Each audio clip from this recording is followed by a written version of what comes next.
everyone, Erin here, your hostess with the mostest, and welcome to yet another edition of the Crying Hour. I guess, almost kind of like discussion show, where I just talk about a certain topic that I feel very passionate about. Whether it's something to do with politics, or sexuality, or other things. Anyway, so this time I'm going to be talking about polyamory. And that is actually a term that a lot of people may not know what it means. And there's lots of different ways that it can exist. So I'm just going to kind of go over my own experience with it. But I think the simplest way to explain it is just having relationships with multiple partners. And there you go. Well, to talk about polyamory, I have to talk about monogamy, because in a lot of ways it's almost kind of synonymous with my relationship as thinking that I was a cis male person versus now knowing that I'm a trans woman. So it's kind of funny how that works out. And I'm just going to kind of go through the history, I think, which will be best. Because I tried writing this before and it just wasn't working out. But, ever since I was little, and I think that video games also kind of push this idea. Women in the world, and just in general, they're objectified a lot. And in a lot of ways, the way that woman is described as even a creature is not man. So just the other. And I forgot who said that exactly. I'm really bad at remembering names and things like that. But so growing up and playing games like Mario and others like that too, I had this very deep sense of I need to be heroic, I need to be powerful and do this and do that to win the girl, to earn her, to she's my prize or something. And relationships are very different in the real world from that. But I think that's also kind of why a lot of people mess up and have problems in their relationships, is they don't think for themselves. They just listen to what people say you should be and media says you should be and things like that. So outside of video games, it was more I was expected to be the provider and the protector of the family, and basically the one that guards everything.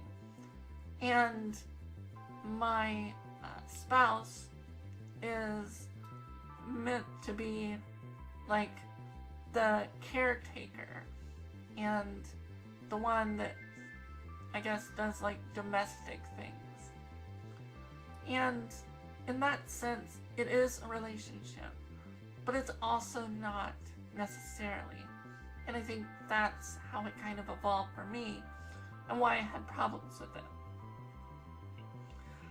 And early on, before I met my girlfriend, wife, who is my partner now, she's not bisexual, and so we're not like that. But I think we're actually more in love than we ever were when we were actually together. So go figure. My first real kind of experience with having relationships, because I was kind of ostracized and exiled from most social circles throughout most of my life. It wasn't until I played an online game that I really started to break out my shell. And there I was doing things. I was trying to be like polyamorous, not knowing that that was a thing. So it was the toxic kind.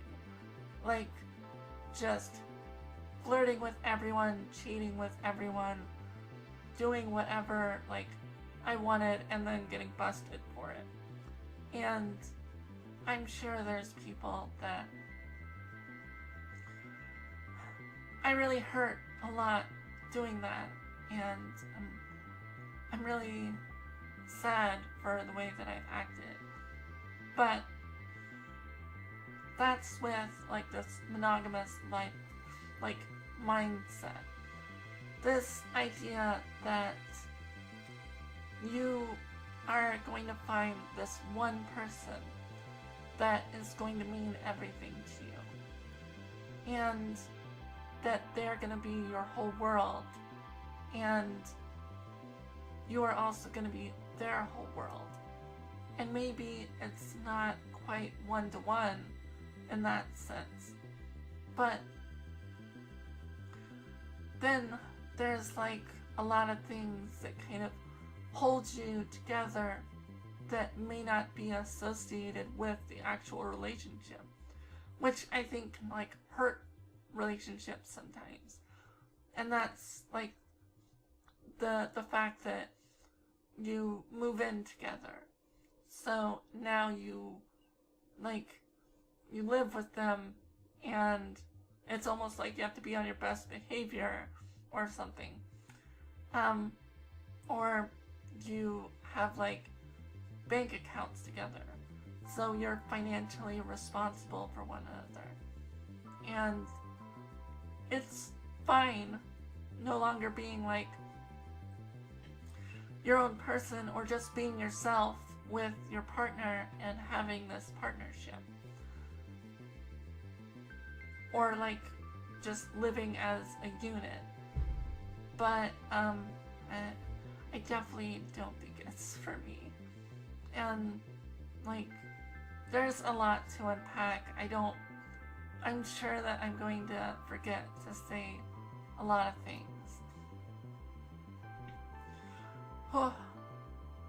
But I went into life in this monogamous mindset. And I wanted to be the whole world to someone. And I didn't really, at the time, like, care about, like, their gender. And I thought that was kind of weird. But, because I felt like I'm very, like, sappy, romantic kind of thing. But, for those that knew me, maybe they couldn't realize that. At the time, anyway. Like, I always had the dumbest, like, little, like, daydream of maybe, I don't know, someplace in Europe or something where there's not like a lot of cities around, and lying on like cool grass at night and looking up at the stars and just being there with the other person and having that experience. And I think for me, that's what I feel relationships more are like in my feelings, is experiencing your life with another person. I'm sure that makes sense, but maybe I'm not fully articulating it best of like how I think I am. Whew. But there's also a lot of like more, I say, dark sides to polyamory that I'm learning about. And I haven't even really gotten into any of that, so yeah, I'll just go ahead go into it now, I guess, because I wasn't poly until after I started transitioning. And there's several reasons for that. But the biggest one was definitely that I didn't realize that I would grow very attached emotionally to people. When you're like a woman, or I guess gay men too, or just anything really, I guess it's kind of common for people on like Twitter or Facebook or whatever to like harass you and send you dick pics and things like that. And in the case of transgender women and also men, I believe, there's a term called chasers. And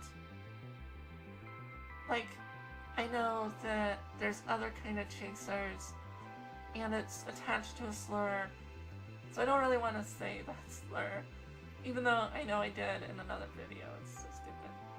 But so these people will like approach trans people specifically because they're trans. It's like their fetish or something. And I had exactly one of these encounters, and it was only like within my first week of starting up my Twitter. It was very weird. And the fact that I haven't had it since is kind of insulting. It's like I've grown more into a woman. I'm taking HRT. I'm being more like open and cutesy and things like that. And I guess whatever. Like, here's the thing. Being harassed is not okay. It's really problematic. But as my a person I follow on Twitter, Crankage Games, says, like, if someone sends you a dick pic, like, that's fucking flattering. That they would do that they would expose themselves, and maybe they don't have like any kind of self-control or dignity or anything like that, but at the end of the day, they're giving you something very, very close and personal to them. And yeah, it's awful and it's bad, especially when they're like really mean about everything. But at the same time, like, it shows that there's people out there that do want you. And I may, like, be not doing this well, but it definitely hurts someone's self-esteem when it feels like no one out there wants you. And to some extent, I can feel that some ways sometimes, even while actively being in relationships. And I think that's just kind of like goes along with poly lifestyle sometimes. But, so getting back on track with that, my personal experience, this chaser, they slid in my DMs. They were honestly really polite, and I think from Denmark or something. And I knew they were a chaser, but I was so like starved for something, for some kind of attraction, and I hadn't fully, like at that point, really reflected on how much I don't like how I look and things like that. And so, like, I would play off of his flirting and flirt back because it feels good. And, but at one point, I just stopped. I don't remember exactly what happened. But it was after that that I was like, okay, I do want to be in a relationship again. But I think that I shouldn't try anything until like a year after I've been on HRT. And I think that in general that's still like a good thing to shoot for. Because after a year of HRT, and they work in like 3-month cycles, so it's 4 3-month cycles, I should be quite different physically and much more comfortable with myself as a woman. So, yeah, I think it was like that.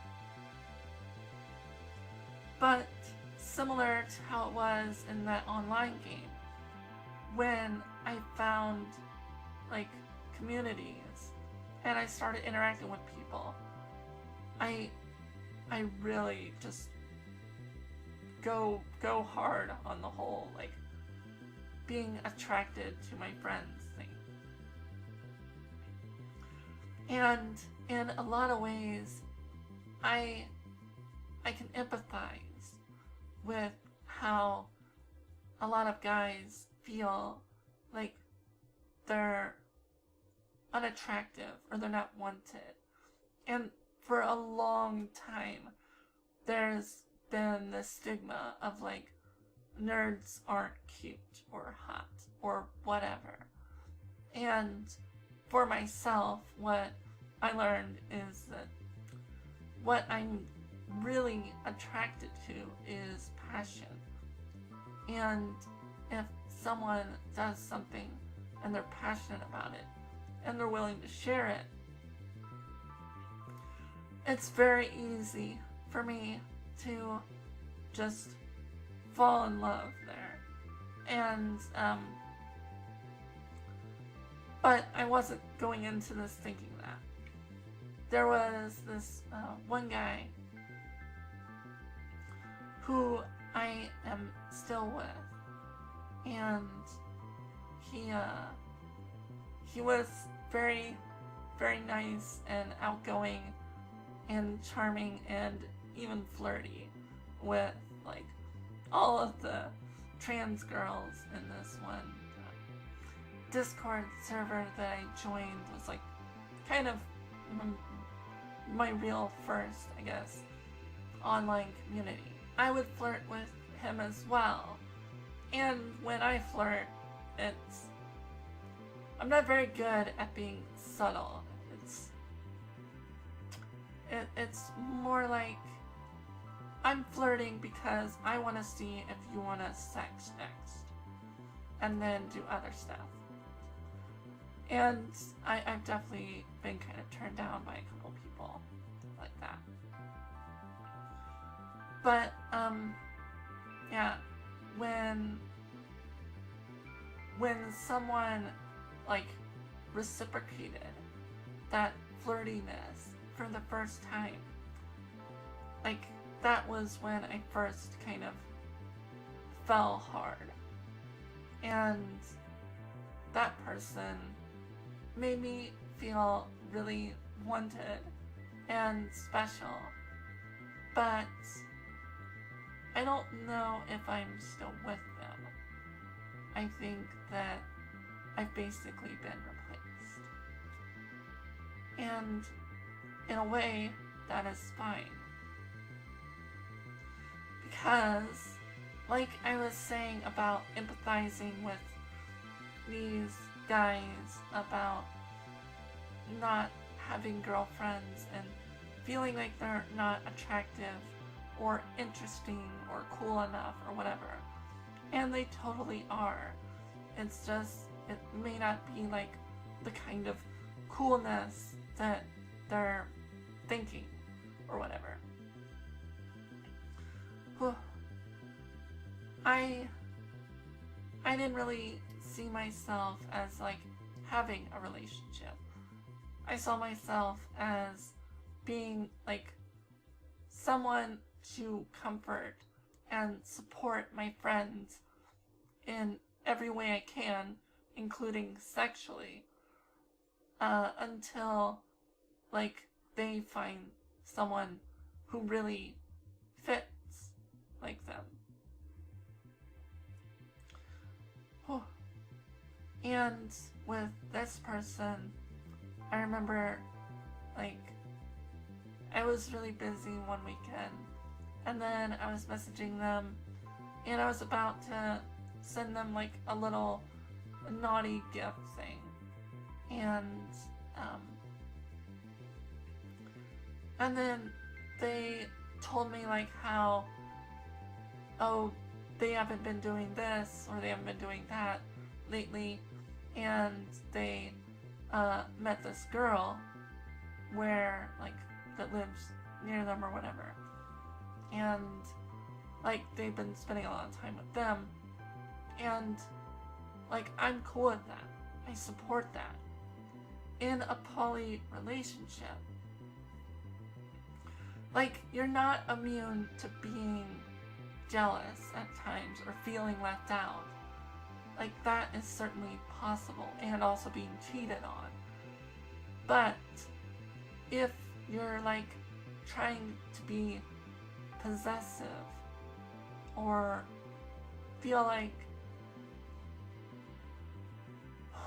basically just being possessive, then that's not poly, I don't think. And this guy was fine with me being poly, but I know that he really wasn't. And so I kind of expected like that to happen. And while I'm a little, hurt that I haven't heard from them in weeks.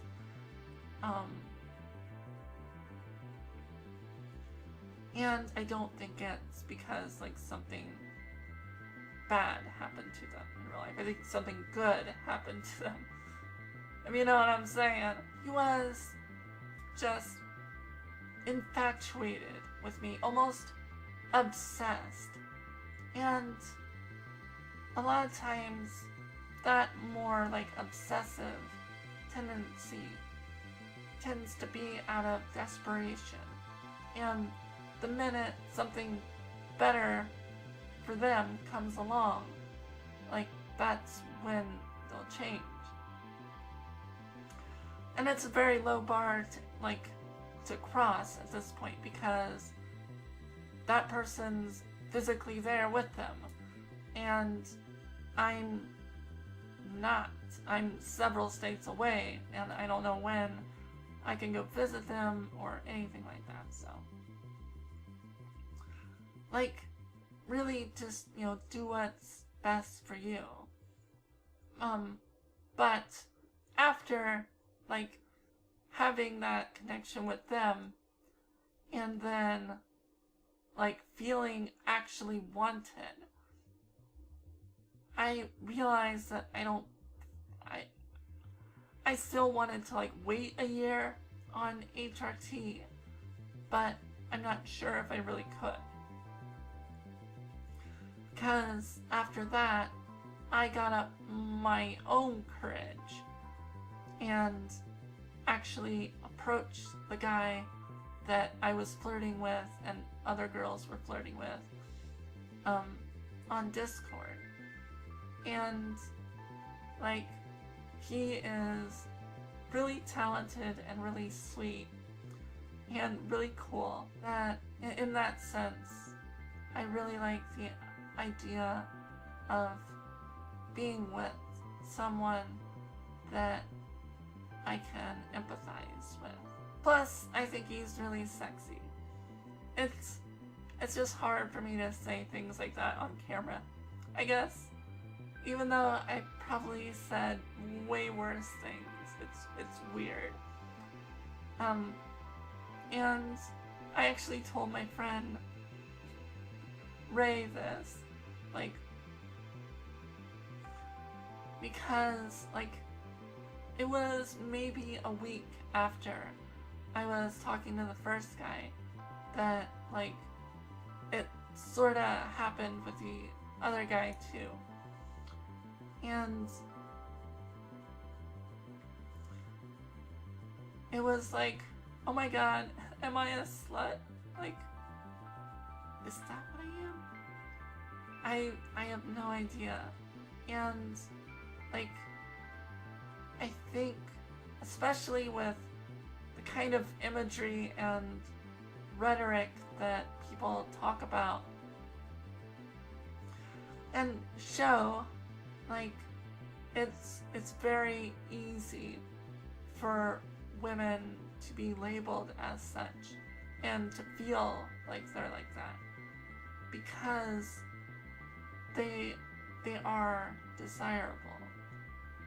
And I think that these guys are really desirable to me, but maybe not a lot of women think that. So maybe that's why they don't get kind of the same treatment.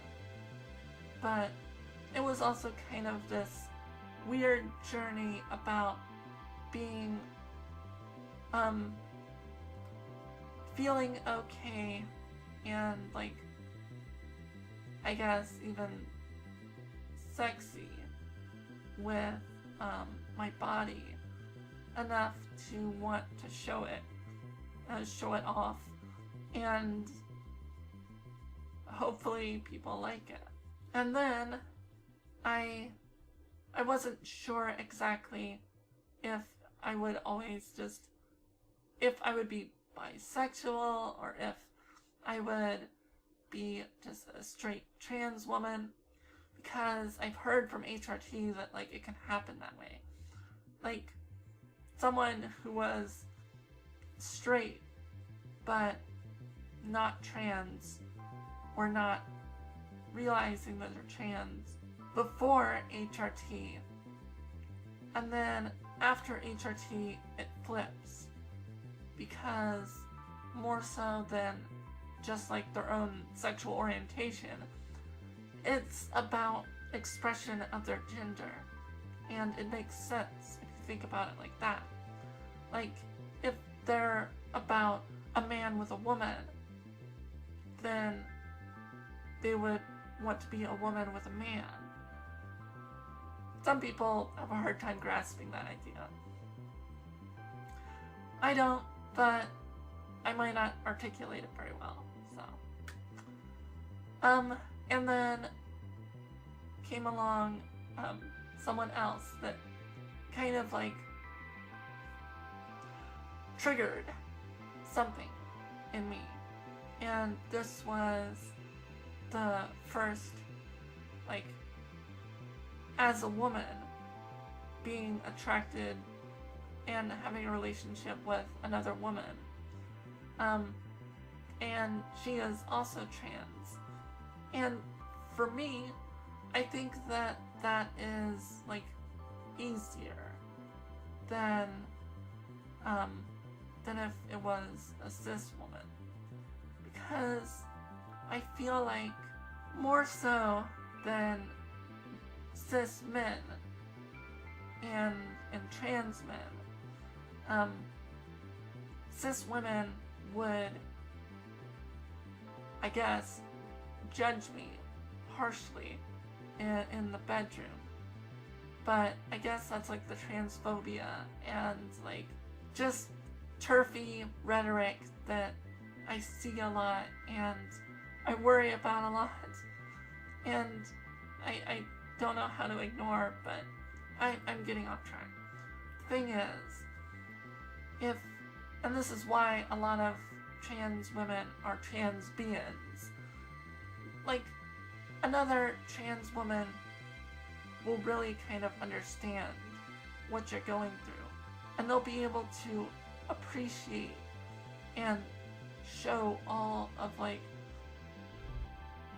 the love and affection and support that you need as a woman, whereas someone else might just not understand. So I just had like kind of a really funny chance encounter with them.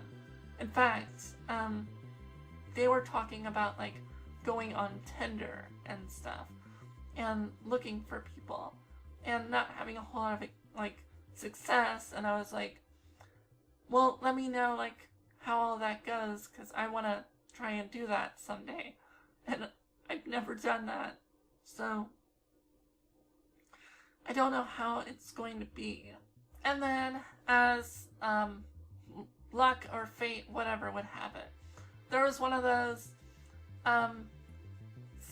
type I'm gay for at and then the numbered person on your list or whatever, and her at ended up being me, and I was like, oh please fill me with all your gay.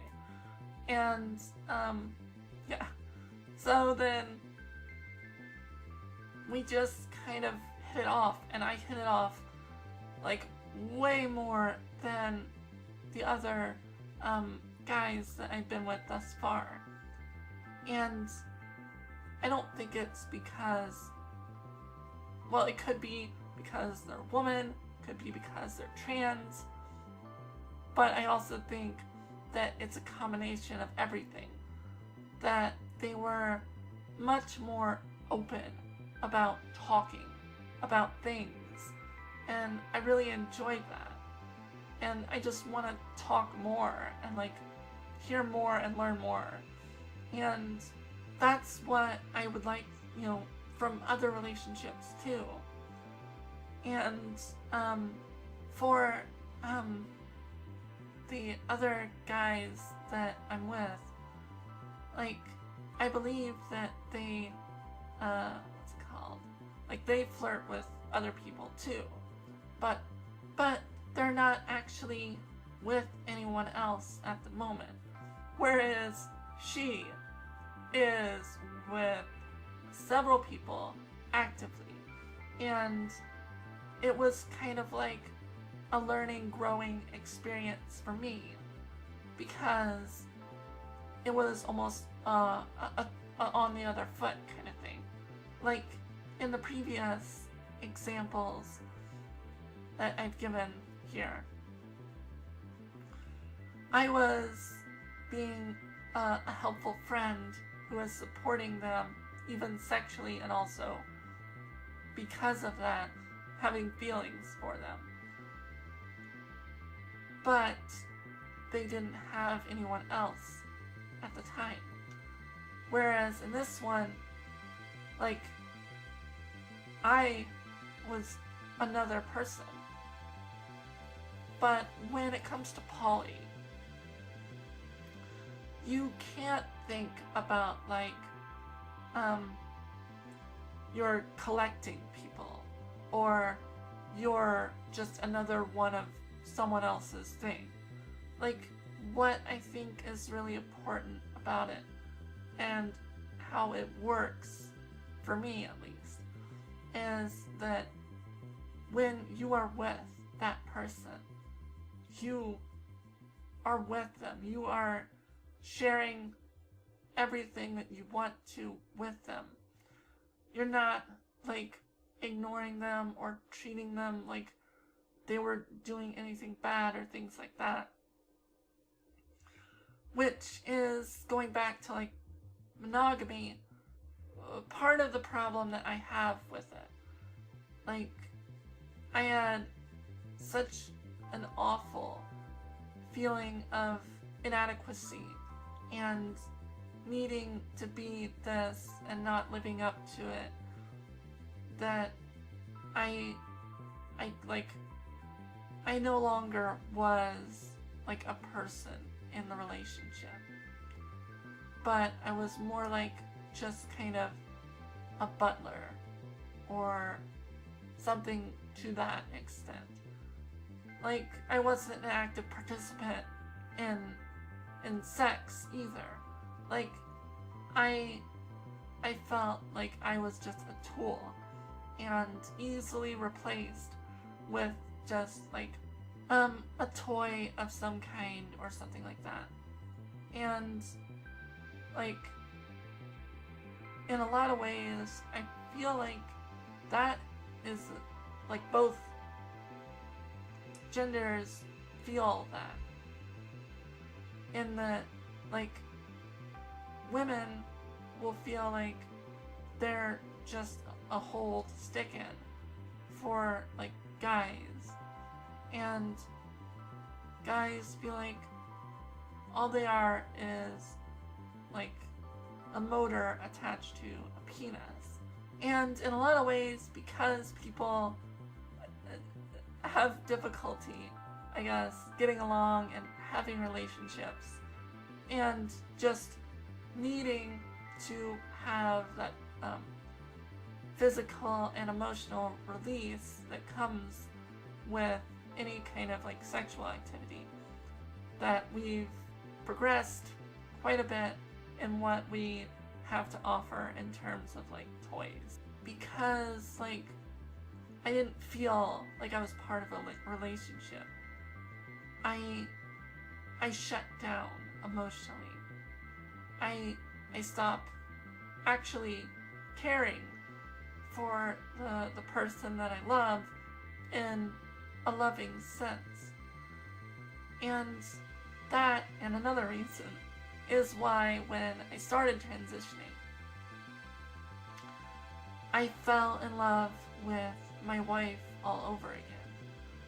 It was like a renewed sense of love, because at that point I was no longer like her partner.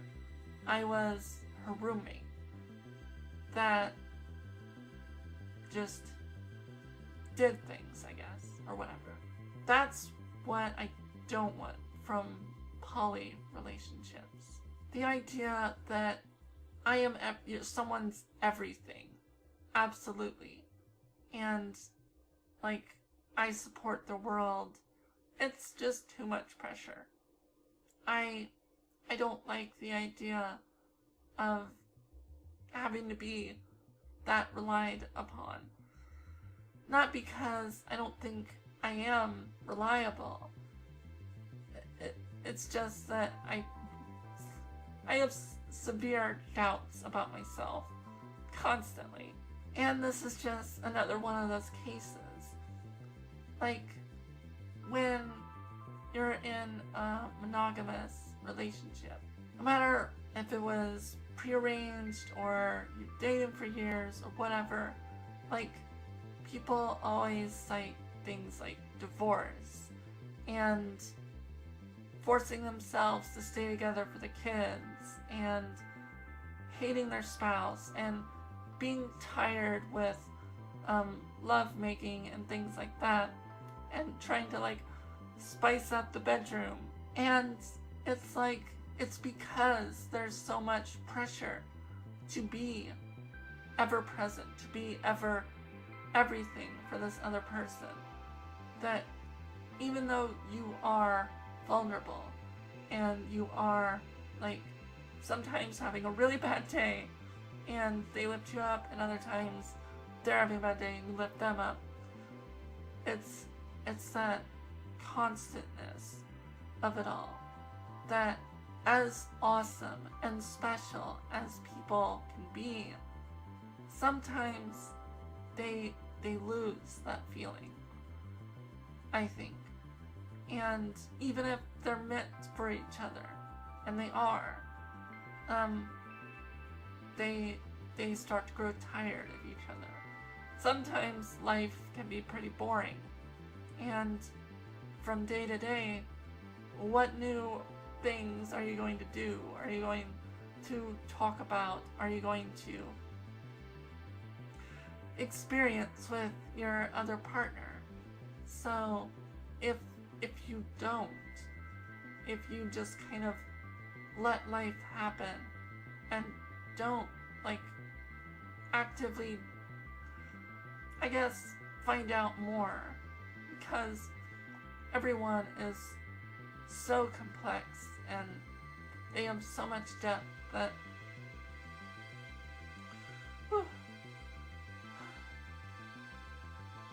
that it easily would take a lifetime to really find out everything about a person. And I think in some ways it can be kind of sad to think like no one will ever know me fully as I know myself. But that's pretty normal, and that's to be expected, I think. You can't expect or ask anyone to know that much, to know you so fully. And when you do, I don't know, it causes issues. And even before I started transitioning, I watched this video. I think it was from Fox on YouTube. It was talking about like the virtues of having multiple relationships versus one, as I'm talking about here. And they're very more scientific and to the point and really like good about it. So I'll probably try to get the link and put it in the description so you can watch it for yourself. But it's this idea that it's just too much, and it puts too much stress and pressure on people to be everything for someone else. When you do that and you're not able to live up to it, things start to crumble, things start to collapse. When you are with, specifically this is a point they make in the video, when you're with like your soul lover, you're more fast temper, you're less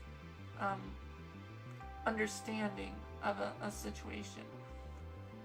Like if something bad happens to your lover you're with and everything in your life, and they're really upset about it and they come to you and like it affects you, not just in a cold way. Like, I'm not trying to say that if something bad happens to someone that you are in a relationship with, that it wouldn't affect you either way. But here, like, it affects you beyond your relationship, beyond emotionally.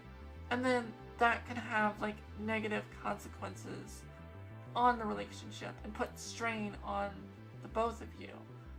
Whereas if a friend is going through something kind of hard, like, you might put in so much extra effort to, like, lift them up and support them and things like that. And that's really where, like, poly is for me. It's this idea of having friends that I care about, that I want to support, and that I actually love, and I really want to be with. And feeling that sort of love and affection back. And, like, maybe some people feel like, well, you'll be moved in one day with them, and you'll spend every day with them. And at least right now, because of how life is and how, I guess, personal focused we all tend to be in this day and age, it's hard to see that actually, like, coming to fruition. And while that does suck, what it's more about is me appreciating who they are and what they are. And the reason that I'm, like, with them is because of everything that makes them them. And what they're doing now, and with me knowing them, is also a part of them. And that goes to another, like, more toxic-y thing about monogamy that I really don't like. And it's this played up idea that, like, this person needs me. I'm going to fix them. I'm going to change them. But, like, I don't want people to change from who they are. Even if they change over time, they're still them. If that makes sense. That's really what I care about. But poly, like I said before, you're not immune to cheating on someone else or feeling left out and things like that. And I've definitely experienced some of that. Like, with my first girlfriend. She has, I think, like a boyfriend that's up in the UK somewhere, a girlfriend in Florida, other people that I probably haven't quite heard of yet. And yeah, like, there's a little bit that when I hear about that, like, I wish that was me with them right now. But at the same time, like, I'm just happy they have somebody to be with. And I'm overjoyed, especially when they share it with me.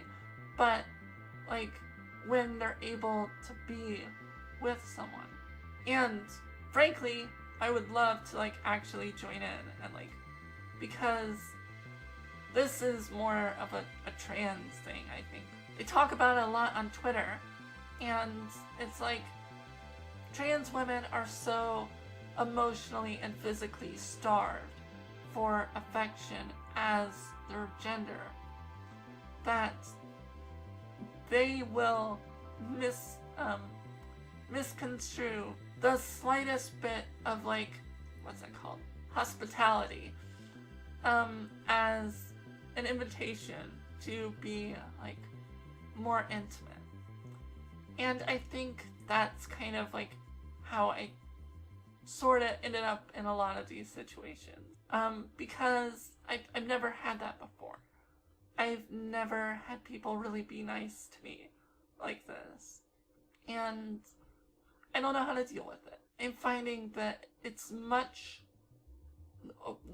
okay. I will say this about poly, that's much more difficult, I think, in a lot of ways, than a monogamous relationship. And that's finding time. Because it's about yourself and about being with the other person.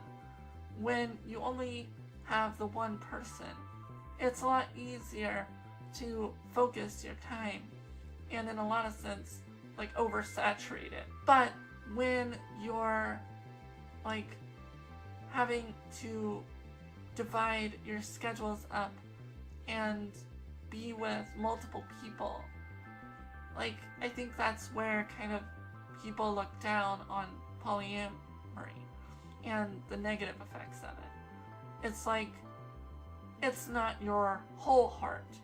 But let me just say, that's not how love works. You're only attached partly to this person, and partly to this person, partly to that person. So they're not getting, like, the full experience of love, which isn't true, but that's what people think and feel. And, like, I may have said some things in this because I'm newer to all of this and the dialogue and the terminology and stuff. Like, I don't like personally saying first boyfriend or this or that because it goes along with that. It goes along that idea that I said I don't like about, like, I'm collecting them. But I'm just talking about, like, chronological of when I met them. Because I have a boyfriend and I also have another boyfriend. And then I have a girlfriend and I have another girlfriend. And I was probably getting to start spiraling out of control in the number of relationships I can maintain.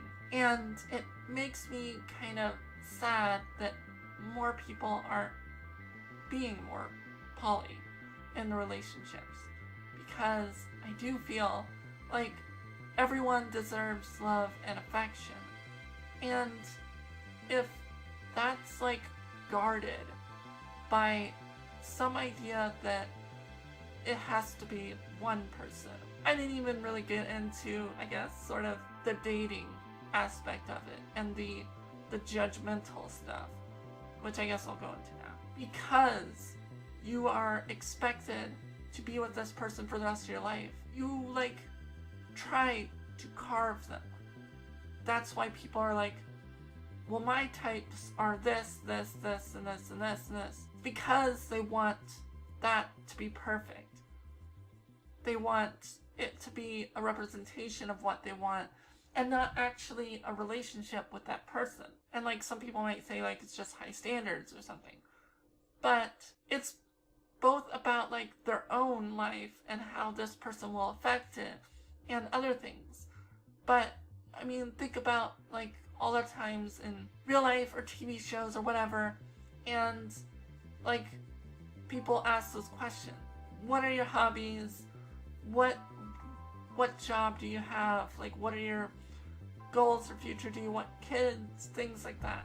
These questions are really just to find more about that person and find like those commonalities, even when there's differences in existence, that you can like bring together and share.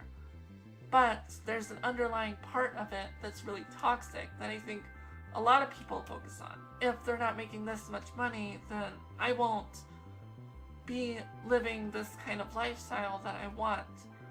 So I really don't want to go for that. Or like, I'm really judgmental now of your hobby because I think it's childish and I don't care if you're passionate about it or whatever. Or like, well, I want kids and that's the bottom line, so I'm gonna find someone who wants kids with me. And it's that idea of like, they can be replaced. And as weird as it sounds, being poly, I don't think people can be replaced.